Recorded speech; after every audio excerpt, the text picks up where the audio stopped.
नमस्कार। तो कैसे हैं आप लोग? उम्मीद करता हूं आप लोग बहुत अच्छे होंगे और आपकी तैयारी बहुत अच्छे से चल रही होगी। प्यारे बच्चों, जैसे कि आपको पता है कि उत्तर प्रदेश पुलिस का जो है रिजल्ट आ चुका है 60,244। अब मिलेगी सैलरी 57,000। बहुत सारे बच्चों का क्वेश्चन है, क्या अब 57,000 रुपये सैलरी मिलेगी? 8वां वेतन कब तक लागू होगा? इन सभी मुद्दों पर बात करने वाले हैं। और क्या है 8वां वेतन? वेतन आयोग का मतलब किस तरीके से लगता है और कितने समय में लगेगा और वेतन क्या मिलने वाला है? तो ये खुशी की बात है आप सभी के लिए।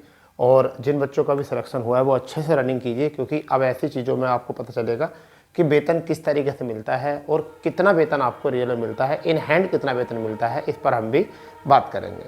ठीक है, चलिए। जैसे कि आपको यहाँ पता है कि अभी तक ध्यान दें, वेतन आयोग का जो आपका कुछ नियमावली है उसके बारे में हम बात कर रहे हैं।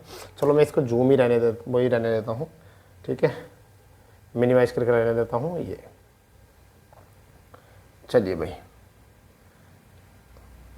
शायद दिख रहा होगा। एक बार मैं चेक कर लेता हूँ कैमरे में कि आपको दिख रहा है नहीं दिख रहा है। बहुत बढ़िया, बहुत अच्छा दिख रहा है बेटा। देखिए क्या है वेतन आयोग का इतिहास क्या है।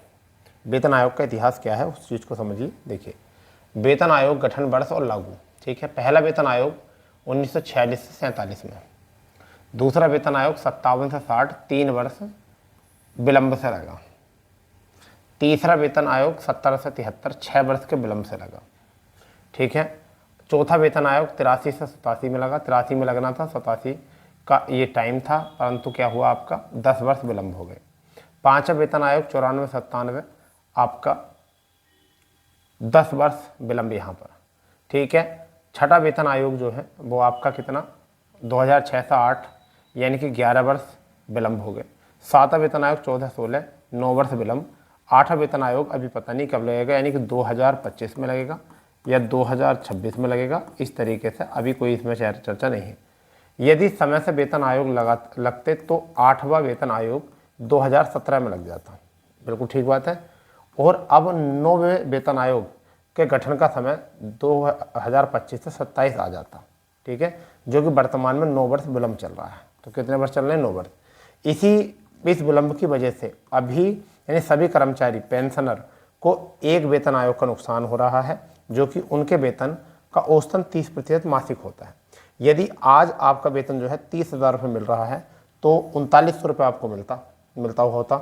60,000 अगर आपका मिलता होता तो 78,000 आपको मिल रहा होता। अगर 1 लाख होता तो 1,30,000 आपको यहाँ मिलता होता। ये है वेतन आयोग का। ठीक है, मूल वेतन का आपका 30% आपको जो है मिलता हुआ होता। तो ये चीज़ें जो हैं बहुत समझने वाली बातें हैं। अब मैं आपको बताने वाला हूँ कि वर्तमान में उत्तर प्रदेश पुलिस की क्या स्थिति है जब आप सिलेक्शन ले लेते हो तब। अगर वेतन आयोग नहीं लगता है तो आपको सैलरी कितनी मिलेगी? जैसा आपके सामने है यहाँ पर उत्तर प्रदेश पुलिस 60,244, 60,244 पर बात कर रहे हैं। अब प्यारे बच्चों ध्यान दो, यहाँ पर देखिए वेतन के विवरण की बात कर रहे हैं। ग्रेड पे है 2000, ठीक है। बेसिक पे है 21,700, जिसे हम मूल वेतन कहते हैं 21,700। डीए आपका होता है 50%, तो इसका 21,700 का 10,850 हो जाएगा डीए। मोटर खर्च जो होता है, मोटरसाइकिल मोटर वाहन सबका जो होता है वो 200 से 500 के बीच होता है। एचआरए हाउस रेंट अलाउंस जो होता है 800 रुपये होता है, 1200 होता है, 2400 होता है। ये जब होता है जब आपको आवास रहता है। अगर आप बैरक में रहते हो तो आपको 440 रुपये से आगे जो है मिलते हैं प्लस करके। ठीक है, भोजन भत्ते के रूप में अगर हम बात करते हैं तो भोजन भत्ते के रूप में जो है आपको 1875 रुपये मिलेंगे।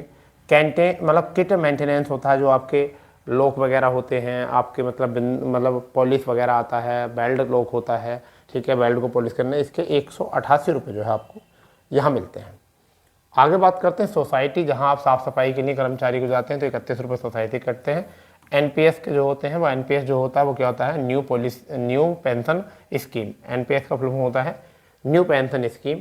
तो आपको बेसिक पे और डीए का 10%, यानी कि वो आपका कितना हो जाएगा 3155 रुपये।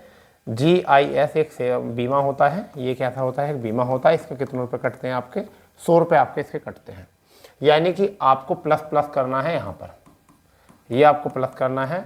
ये आपका एच डी हो गया, ये आपका 200 आपका हमने मान लिया जो था साइकिल भत्ता मान लिया, 1200 रुपये हमने एचआरए मान लिया, 1875 रुपये भोजन भत्ता, ये किट मेंटेनेंस आपको 36,013 रुपये आपको शुरू में जब आप ज्वाइनिंग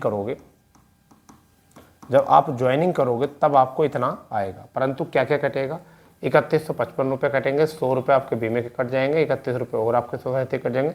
आपको इन हैंड सैलरी जो है वो कितनी मिलेगी, इन हैंड जो सैलरी है वो कितनी मिलेगी, 32,723 रुपये अप्रोक्सीमेट 33,000 आपको सैलरी मिलेगी, 33,000 सैलरी मिलेगी। ठीक है, अगर 33 में भी अगर हम बात करें 3 या 9, अगर ऐसा मान चलिए 9,000 और बढ़ जाते, 700 वेतन हो जाता है तो 9,000 रुपये और बढ़ जाएंगे, तब आपका कितनी सैलरी हो जाएगी, 42,000 के अप्रोक्स आपकी सैलरी हो जाएगी। ठीक है, 42-43। फिर उसके बाद में एक आध दो इंक्रीमेंट होता है। डीए कितना बढ़ता है, डीए बढ़ जाता है, डीए वृद्धि होती है 3 से 4% की वृद्धि होती है डीए में।